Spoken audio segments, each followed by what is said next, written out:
Hello, everyone. I'm going to make it as long as I can. I don't have much of a voice today. I'm trying.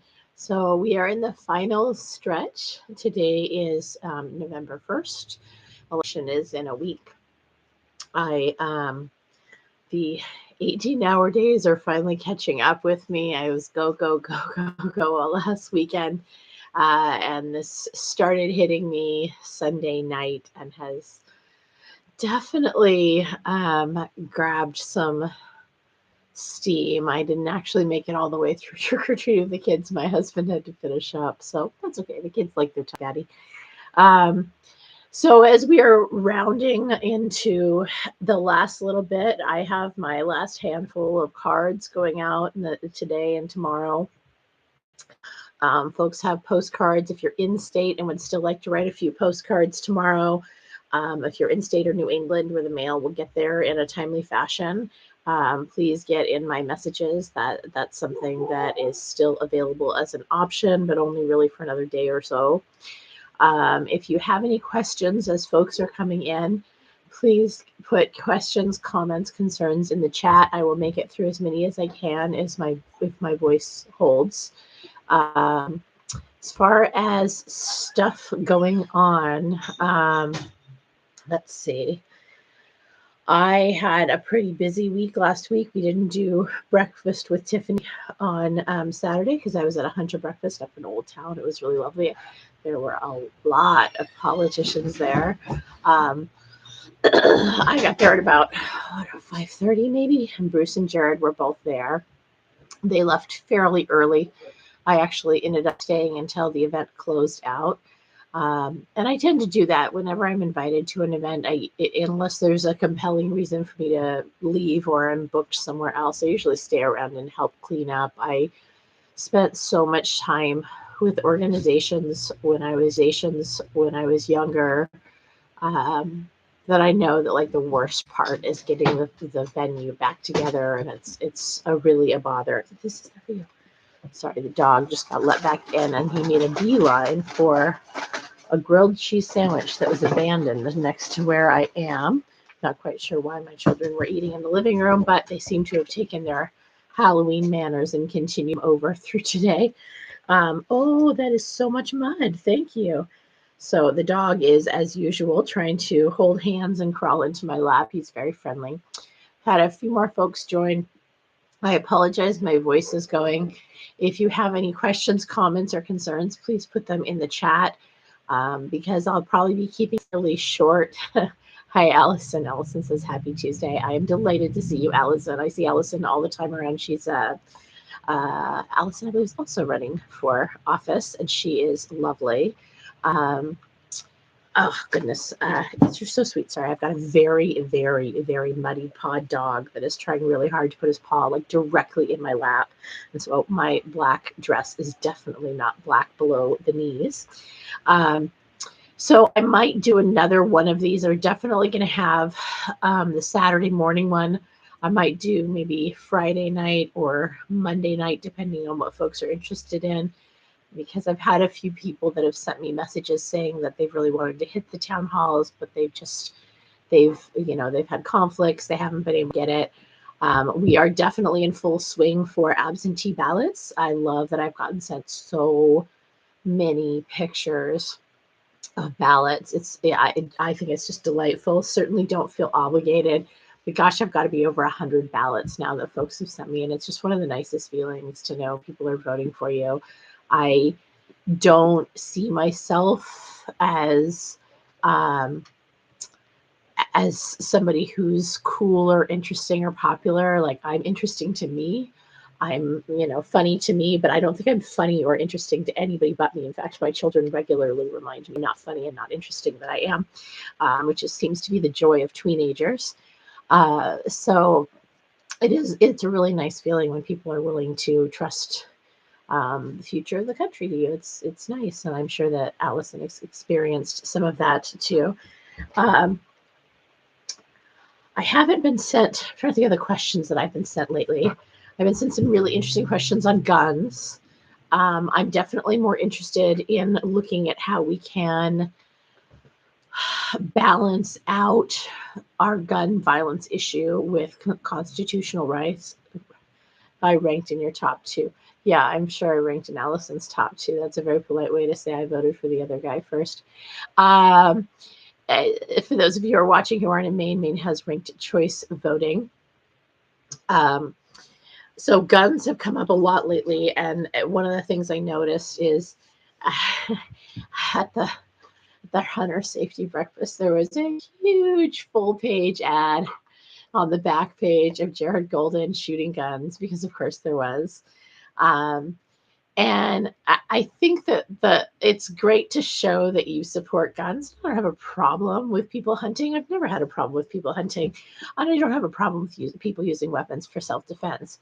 I do have a problem if people hunt other people, or if people are aggressive, or when people are unsafe with weapons generally, us not having some rules and parameters around that.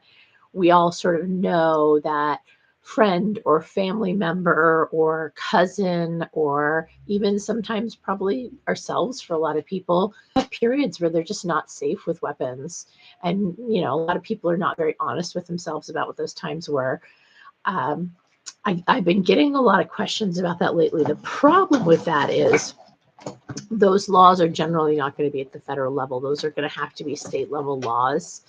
They're going to have to really, and the reason why they have to be state level laws is those types of laws come with, they have due process, but the due process is after the order is issued, and it needs to be within a very short period of time. So usually, for protection from abuse orders, it's usually 2 to 4 weeks, and 4 is really on the outside. There has to be some sort of special conditions going on there to get 4 weeks usually. And federal courts don't move fast like that. They don't have the ability to be flexible and quick in a way that district courts can be. They don't have the local scheduling. And you're not going to get those issues handled. I think that sometimes there's a perception the court is very quick. Maybe people have watched TV, or maybe they're dealing with sort of urgent federal issues like we see in elections, although even election stuff is not that swift. I ended up having to drop a lawsuit because it was moving so slow that it was essentially mooted because the ballots were already printed. And so we have, they should be local A because of regional customs and needs and laws, but also B because they just aren't going to get the proper due process if they're at the federal level. So that's a question I've gotten a lot of lately. I've gotten a lot of questions lately about Israel and Palestine. And there's some tricky issues there. The government of Israel is not kind to Palestinians generally, and there are some abuses that happen there, and anti-Semitism and hate crimes against people who are Jewish are on the rise. Neither one of those is okay. So I think a lot of our government officials have taken a stance that you have to side with one or the other. I think you can just say, like, I don't like hate crimes, and I don't like genocide, and I don't like war, and I don't like people's basic human rights being violated. And that's not okay for anybody. It's not okay no matter where you live, no matter who you are. And that's something that really bothers me. Allison says guns have been a real rough one as a candidate in Maine. She lost endorsements for not being liberal enough and lost endorsements for not being restrictive enough. I mean, I that's true, but I think that the answer on guns is it depends, and the laws need to be really well drafted. There's a lot of groups that want to really nail you on guns, that you won't have any restrictions ever. That's not appropriate. I mean, there are people who just should not have weapons, right? I work in domestic violence. There are people that should not ever have access to weapons. If you are threatening people, if you are hurting people, no guns for you ever. You cannot have them. But on the same token, people who want to ban weapons, all right, our house, like the building, is 45 minutes for the police helping us. If somebody comes at us as a break-in, or more likely a moose are very surly. They have an awful lot of attitude, and you don't want to run into the one wrong. We'll need options for self-defense there. So I think that Maine has a lot of folks that are open to the possibility of having well-crafted gun laws that don't punish responsible owners, but also don't let irresponsible gun owners use responsible gun owners as a shield. And that is a tricky issue. And I think you have to be willing to work through it. The race I'm in, the men have just said, guns for everybody, all the guns. And I don't think that's the right approach. Do I think that we need to legislate it super heavily? No, I don't think we need to legislate it super heavily. And honestly, to a lot of extents, it doesn't matter when somebody's really safe with a weapon. Almost any weapon they might have. There's some weapons I have problems with. Like, I don't think we need tanks roaming around in society for lots of reasons. They're dangerous, but also they're really bad for pavement. But, are there some weapons we might want to carve out? Yeah, but the laws that I've seen that have tried to carve those out are usually very poorly written by people who don't know what they're doing. So those balancing acts, I have found, Allison, that most people are really responsive when you start to give them experiences that can let them sort of step into those people's shoes. When I say, look, I work in domestic violence, almost all the time the reaction I get is, oh, yeah, well, those people shouldn't have guns. Right. So we need those laws. Or when I tell people, hey, our yellow flag law doesn't work, we should have a red flag law in Maine. I get asked about it all the time. I can't write it. I can't do it because I'm going to be federal if I'm elected. But should we have a good red flag law in Maine? Yeah. I mean, if I'd had that kind of law growing up, I probably would have a dad today. My dad killed himself when I was 10. So guns do come up a lot in Maine. And I think that the all or nothing approach is going to hurt you. It's going to hurt Allison, which I also think it hurts all of us to not be able to have conversations about tough stuff. We're running into this with the lobstermen too. We have, in my race, there's 2 men proposing ridiculous bills for lobstermen. Neither of them does anything to solve the problem. Bruce Poliquin is now supporting legislation to defund NOAA. NOAA does very useful, important stuff for us. And Jared Golden is proposing bills that defund aquariums. Well, it's much harder. Sorry, I have children that are like sneaking down the stairs. If you want to come down and get something, you can quietly do so, but you need to drink it in the kitchen. You can't take it upstairs. We have a very firm no food and beverages upstairs rule because we get mice and ants in this neighborhood, and I do not want mice or ants or sticky things. So yeah, we have, it is really easy to get attention from the media, and it is rewarded to put in ridiculous bills and to suggest ridiculous bills that may or may not draw attention to an issue, but they don't fix the problem. It's a lot harder to sit down and kind of reasonably discuss and say, I've had this conversation with several lobstermen, and actually their wives are often a little bit more reasonable about the issue, and say, like, look, you're probably going to have scientists on your boat, and more importantly, somebody's going to have to put in a bill to fund those sciences, and the money has to come from somewhere, and it is hard to get budget items in. And that's the piece that people are promising you. So I'm sure Allison has run into it. I've run into it a lot. People really want to hear all or nothing answers, but I found that if you talk a little bit more with folks and they recognize that all or nothing answers really don't solve problems, and people who are screaming on TV or sending out 50 postcards a day saying that they have great all or nothing answers, they're not telling you the truth. It's not real. They're telling you something that's too good to be true. They're telling you what you want to hear.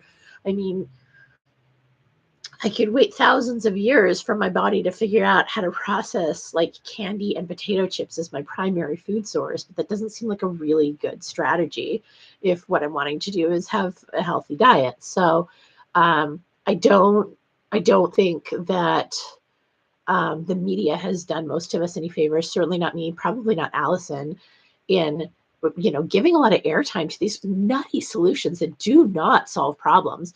So, we've got, in my race, I've got 2 gentlemen that pitch themselves as problem solvers, but their solutions suck. They're awful solutions, and they don't fix the problems. So we've had a few more people join. If you have questions, comments, or concerns, drop them in the chat. I will talk as long as you have questions or as long as my voice holds. I know I sound ridiculous. I apologize. I have been back to back to back to back to back for a couple weeks now, and just with all of the speaking engagements and not enough sleep, it's finally caught me. So yeah, guns have come up a lot. The lobster industry has come up a lot. I'm surprised that healthcare isn't coming up more. That is really a problem for my clients. Bruce Poliquin doesn't seem to think healthcare is a thing. Jared Golden used to have like a roadmap to like getting full coverage, and that's just like kind of been swept under the rug, and it's not there anymore. Nobody's really talking about healthcare. That's a problem. They're talking about immigration, which is hilarious. Immigration is not a problem in Maine.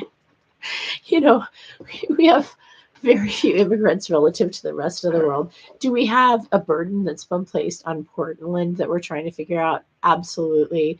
We also have towns all over the state that are begging for people to come in. Presque Isle's been making a pitch, like, please, can you relocate here? We need people. We don't have enough people to fill our jobs and to take care of things and to help with harvest and to take care of the senior citizens. They need people there. And it's not even a wages thing. They just literally don't have enough people to fill all their jobs. It's not like a lot of, like, for example, Portland has enough people probably to fill the jobs, but the pay is there. People are trying to pay lower than people can afford to live on. So a lot of the issues in the Portland area are that business owners either will not or cannot, and sometimes it's in between the two, pay enough for people to live reasonably.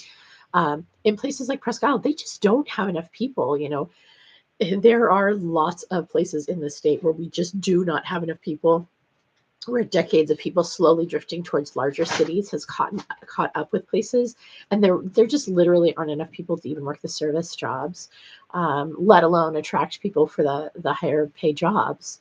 And that's a problem that we're going to have to contend with in the coming years.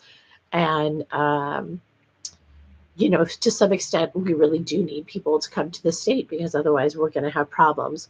We don't need the housing problems that we have, but a lot of those are not necessarily caused by just people coming from out of state. A lot of those are Airbnbs. A lot of those are large corporations buying up the housing stock, and those are problems too. So Bruce is out of touch with, yeah, I mean, Bruce is just nonsense. So yesterday was Halloween, and I ended up doing one of those spirit Halloween costumes. And, you know, Bruce had, it was a Pee Wee Herman doll that I'd found, and you pulled the string on the back, and it just, you know, spouted nonsense, nonsense lines. And that's what he does. Nonsense lines. And that's what he does.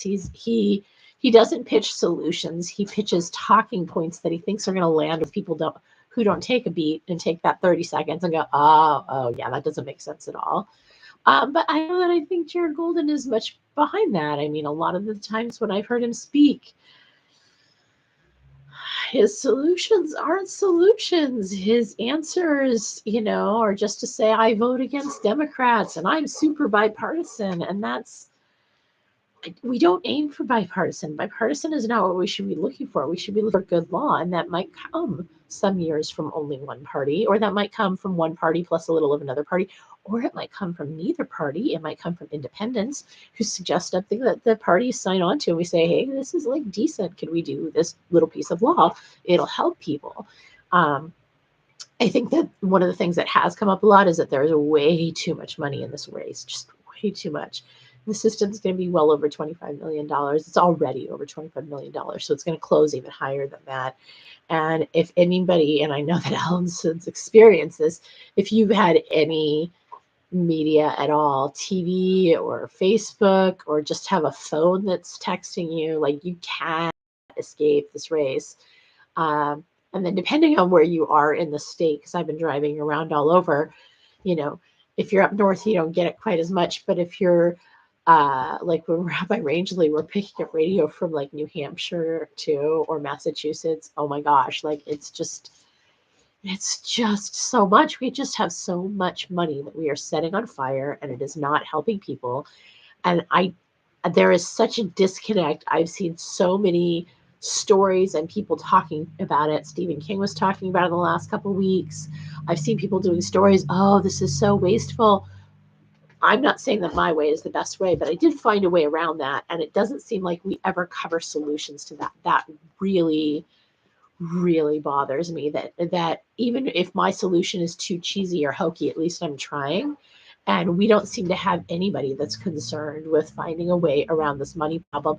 It's like we all just kind of nod and go, oh, yeah, it's super toxic. Yeah, it's awful, but let's keep doing it anyway, which is just nonsensical. Allison said that misinformation has been so toxic and surprised every day with the folks that have accepted it's true. Yeah, like people have just invented their own reality. I mean, and it's not just one side, it's disproportionately one side. The Republicans have just literally made stuff up in Maine. Like it's not even, it's nonsensical. But the Democrats, some of them, not all, some of them are getting drawn into it too, and they're talking about absolute nonsense. So it is ridiculous to watch. You can't beat nonsense with more nonsense. You can't beat fascism with fascism. You can't beat nonsense with nonsense. You can't beat money with the same kind of money. Like it doesn't work like that. I don't know, maybe we just haven't played enough rock, paper, scissors in our lives, but you can't beat a rock with a rock. You need paper. Each one of these has a different thing to defeat it, and it's not the same thing. More of the same thing does not fix the problem. So that's something that really bothers me. We've had a few other people come on. I apologize. My voice is awful today. Too many days of talking in a row and working really long days has caught up with me. Luckily, there's only a week left, one way or the other. If you have questions, comments, or concerns, please drop them in the chat. We've just been sort of working through some of the issues that have been coming up. If my hands are up here, because if they go down at all, the dog is trying to take over and give me some forced petting. So I apologize that my hands are up here all weird, but you're very sweet. The dog is trying to crawl into my lap, and he is 90 pounds, so he's a lot of dog. Very sweet, but a lot of dog. Yeah, are you a lot of dog? I'm getting the stare down and the guilt of why aren't you petting me? And so this is what happens anytime my hands are not attached. He's decided that I will love him. You are very lovable dog. Very lovable. So there has been a ton of nonsense in this race. There's been really bad press coverage. One of the things that surprised me, so I have not been getting very good press coverage lately. I got when the debates were going on, I had some that was not great, but I got some where they were like, wow, she's actually qualified and she can answer these questions. And like, what are we doing? Why aren't we covering this? And I really appreciated that. That coverage has started to taper off a little bit as we get, so this pressure of having the two pony race. And so because I have not, my campaign, I'm very responsive, but I haven't been being asked a lot for, Allison says the dog makes a good co-host. This one is not a great co-host. He's very lovable, but he's not a very good co-host. Yeah, you do things that are off camera that are cute, and you're a lot. I know. Yes, you're so sweet. You're a lot. This one's a leaner, so he's maybe not the best at videos. Yeah, they're very sweet. So he likes to lean, and he's a leaner and a licker. Hi. Yeah. Well, too much. So I've been going in on a lot of the stories and including my feedback because I haven't been asked for it. And I've had a couple of people that have been telling me, oh my gosh, you're trolling us in the comments. And I'm like, I'm not trolling anybody. My campaign was not asked for comments. So I came here to give you my perspective. I'm just a regular person. It is astonishing that even with ranked choice voting, the level of hate people will go to say that you don't have a right to participate in democracy if you don't do it on their terms, if you don't do it in their party, if you don't do it with money. Wanting to participate in democracy by some people is seen as like ego or arrogance, and those are certainly not my drivers. I do not think I'm the brightest or the best or the smartest or the most kind or even the best problem solver. I think compared to the gentleman I'm up against, it's not a real competition. But I think that there's a lot of people that would probably be much better for this job than me. They're just not applying. And I applied because I didn't see anybody better than me in the pool, and I really need this job to be done well. Like, it impacts my day job, how poorly this job is done or how well it's done. So it's been really frustrating to me to hear from people who, still, even with ranked choice voting, are saying you don't have a right to participate in politics. Oh, this is about your ego. Oh, you're a crazy person. Oh, why would you do that? And the answer is the laws are bad. And if we can't have a democracy where the average citizen can participate without having to dedicate their entire life to a political party, or without being independently a multimillionaire, then we don't have a democracy. If you're not allowed to run for office because you think it can be done better, we don't have a democracy. And that is terrifying to me. Matthew says press coverage has been infuriating, drives me nuts. Yeah, it is really, like, it is very disappointing. I think it was Friday, for the Maine political pulse, which is done by Maine Public. They basically didn't cover me at all. And Betsy, who is wonderful, she's running for office up in Waldo County. So Betsy emailed in and said, hey, you've talked about the CD2 race twice now, and you haven't covered Tiffany Bond. And their response was, well, we don't think she's going to win, so why would we waste our time on it? We could, we could talk about it in the context of ranked choice voting, but it's just not worth the airtime that we have.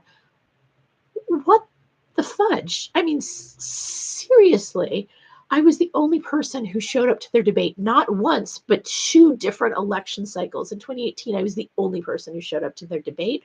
I've said yes to every single thing that they've asked me to. At what point in time is it just ridiculous that we hand racist people because they've got money? Like, what are we doing? What are we doing to ourselves that's the world we're in? And that to me is very terrifying. Like, it's terrifying to me that we're saying, don't even bother to participate in democracy. It's already preordained. It has to be one of these 2 parties, and that's it. And if neither party has a good option for you, screw you. You're a crazy person for thinking that. When we are living in this objectively oppressive sort of regime that the country has become, we don't have healthcare that works. We don't have a tax system that works. We don't have childcare that works. We don't have access to legal services that protect us.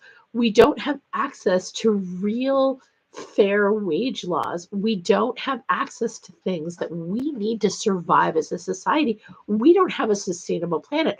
Our sustainability is being driven off a cliff. We can literally watch it now, our planet falling apart. And they're like, oh, you don't have a right to participate. You're eccentric and crazy if you think this is a problem. What? What are we doing? This is we are the most self-defeating species that must have ever lived. We make fun of lemmings, but lemmings would be much more put together as a species than we are. A few more people have come in. If you have questions, comments, or concerns, I apologize that my voice is going. I still have a little bit. Gary says, Ukraine, Brazil, what are my thoughts? I haven't followed Brazil much. I thought that I saw that the left-leaning former president who'd had corruption charges. Some countries just really struggle keeping people out of jail who've been in office. That says a little bit of something about the structure. I know, buddy. I just am going to finish up and then I'm all yours. He really is just needing love today. Are you just needing love today? You just need love today. I think that I haven't read much on that. I apologize. I've seen like headlines, but I haven't had the time to read it. I've been doing everything I can to stay on top of my cases, several of which have suddenly settled, which is awesome for my clients, but like the timing couldn't possibly be worse for me. Not their problem, my problem. But it adds some time onto my caseload to make sure their documents are properly done. I got one settled today. Hooray. And then Ukraine is very hard for me to comment on, not because I don't have thoughts and opinions. Oh, I've got opinions. But because I suspect, especially with Ukraine, there is likely some classified information that I would need to have access to give a full opinion. I mean, we've got a lot going on there. We've got a ton of spending, but there's also nuclear weapons at play. I don't have a good grasp right now of what Russia's military capabilities are. Like, I'm not comfortable spending all the amount of money we've been spending there, but it might It might make sense from a return on investment perspective. I suspect if we'd spent a little bit more earlier, we'd be spending less now. But again, I don't have full information on that, which makes it really difficult for me to comment on that. And there are several areas where I just, somebody sent me an email this week where they asked me questions, and it was like 9 or 10 questions, and at least half, if not 3/4 of them, I was like, I really would need access to classified information to give you an opinion on this. One of the things that really bothers me a lot about politicians is they spend so much time rushing to tell you what you want to hear. And I try to tell you what's true and what I know and what I don't know. So, Ukraine, from outward appearances, it appears that Russia was pretty much entirely at fault, and Russia at any point in time could cease this, but they've got some going on. Ukraine doesn't really seem to have the capacity to stop it right now, because if they stop it, then they're just not Ukraine anymore, and that wouldn't be acceptable to me. I mean, if somebody decided to invade Maine, I would not be okay with that. But again, I suspect there's a little bit more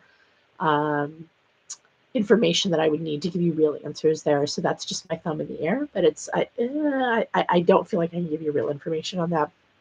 Matthew says, and why I read this is you can see it on screen now, but when this plays back, I haven't been able to figure out how to get it to play back. So if you hear me reading it, I recognize that people watching this now can see this, but people who watch later cannot. One of my concerns is the staffing in healthcare facilities, specifically nursing homes. We're not getting any younger. I fear this will only get worse. How do we help get more people? We've got an immigration problem that can resolve this. I mean, there are people who have been waiting for decades to come to this country that would gladly take some of those jobs to be reunited with family.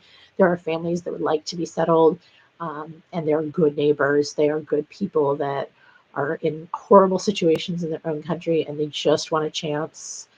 I am very disappointed our party has handled immigration well at all. It seems like the Republicans are so on board with agreeing with anything their party does that if they did immigration reform, they would be successful in it. And the Democrats are so concerned with people disagreeing with them that they're not willing to take bold steps. And both of those are not good solutions. I wish that we would really fix our underlying immigration policy. That was one of the things that really bothered me at the debate that we had, is both men were like bragging about how much money they'd spent on the wall and border security. There is no upper limit to the amount of money that you can spend on border security that will get us out of any of our problems with immigration. You need to fix immigration. Immigration law is written badly. Our policies are written badly. Our policies are designed,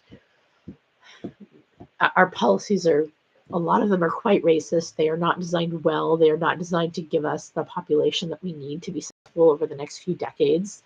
And that's a problem. So I'm not sure how we handle that other than to elect people that apparently the universe says are absolutely nutty for wanting to run, because the people that keep running don't have any desire to fix that. The stuff I hear out of Bruce Poliquin and Jared Golden's mouth, it's not just this race, it's lots of races. The things they talk about as being priorities are things they aren't interested in solving, and B, like, they haven't even put in bills in a lot of this stuff. Like, they haven't tried to wrangle up the support. I don't know how you can seriously say I want to fix healthcare and not put in any meaningful healthcare legislation, not even just a few lines to try and fix a problem.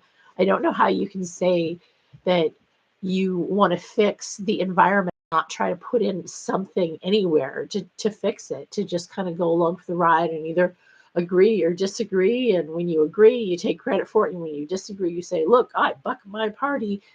Like, I just don't understand you can have that job and not want to do that job. That job, the job that most of Congress spends a huge amount of time avoiding doing and outsources, that's the job I want to do.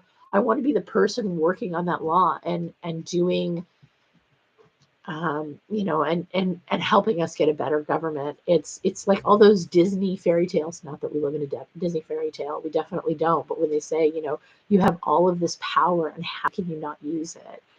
That's what Congress is. They have all this power to really deeply improve our lives, and they just don't freaking do it. They have all this power to create a world where we're focused, instead of GDP, we're focused on measures of health and how we're doing and our connection to the planet and whether or not everybody has a shot at having a good, wonderful, healthy life where they determine their future as long as they don't harm others. We could have that. We just send really bad people to make our laws and make our structure. Um, my voice, I do not think is going to hold out much longer. I might do another one of these. If you are interested, please send me a message and we'll maybe try to pick one. I definitely have one Saturday morning. Like I said, I might want to do one Friday or Monday, maybe Monday because we're closing in on the election. I don't know if I have much more voice, and this dog is absolutely going to climb in my lap again in just a minute. So thank you ever so much for joining me tonight. If you have any questions, send me an email, find me on social media. I'm happy to interact with you and answer them. And thank you so very much for joining me. If you know people that are on the fence in this race and really want to feel like they have the opportunity to talk it through, Saturday morning, I am here. I will answer any questions they have. They have a direct line to a candidate. One of the things that I have heard the most on the campaign trail from frustration from people is they cannot get an answer or get an unscripted answer out of candidates. That is something you don't ever have to worry about. Drink some herbal tea. Matthew says, yeah, I've had so much tea today that I'm afraid if I drink any more, I will be up every 20 minutes tonight. So I maxed out on my tea. I'm going to go find some really good cough drops, and I might have a little nip of whiskey maybe to help my throat. So, we need to be electing better. We need to be putting forward better candidates. We need to make sure we have candidates that are accessible.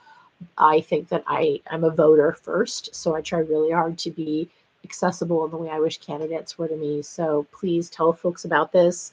There was a poll, and it was not really a poll. So there was a mock election with students that came out late last week. And so this has happened since the last town hall that I think put me right around 26%, and Bruce Poliquin at like 33%, and Jared Golden at 41%.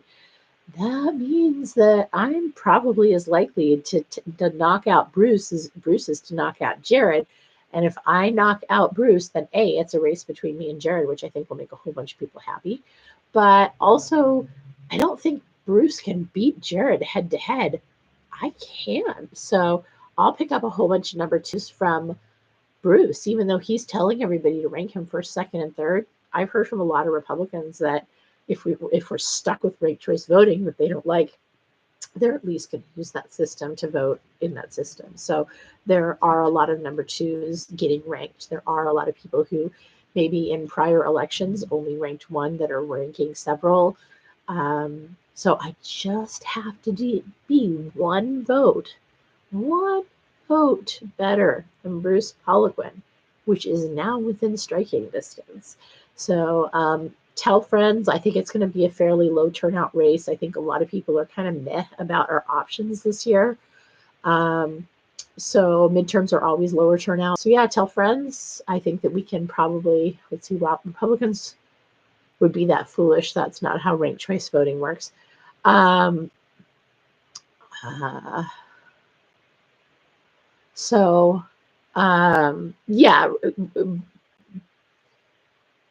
Bruce thinks he's setting himself up for a better lawsuit. The problem is Bruce isn't going to get as many votes as Jared in the first round because Bruce has really frosted a whole bunch of Republicans' cupcakes. Reasonably so. Those Republicans who are frustrated with Bruce Poliquin have every right to be. He was not there as the legislator that they needed at all. And that's heartbreaking and problematic. And I would be frustrated at my party. I mean, one of the things that I wish we could bring back is, take care of your own trash. If your party is acting like garbage, take the trash out. If your party is the one with ethics problems, get it taken care of. And we've gotten to this place where we forgive people forgive their own party's malfeasance. No, everybody needs to make sure that we hold our leaders accountable, and even more so if they're of the party or the inclination we have. You know, when I get mad at Republicans, it's not the liberal side of me that gets mad at Republicans. It's the conservative bits of me that get mad, because it's the people that, you know, when I identify with them on an issue and they're acting that ridiculous, it makes me look ridiculous when I've agreed with them on stuff. Um, so yeah, make sure that you're telling others, make sure that you're looking to help people accountable. Please get everybody out to vote. We do have same day voter registration in Maine. Please take advantage of it. I can tell you from going through the voter rolls that I paid that no one has updated their stuff. So make sure that people are, anyone you know that's going to the polls, make sure they take the information they need to update their voter registration if they've moved. I'm getting just a ton of mail back that I sent out, which is kind of wasteful for candidates. But the bigger issue is we might have people that have a hard time voting. Again, Maine has same day voter registration, so they won't be knocked out of voting entirely, but they might need to bring paperwork with us. So I will catch you guys on Saturday, if not before. I hope you have a really terrific night. Assuming I can get this to end. Good night, everyone.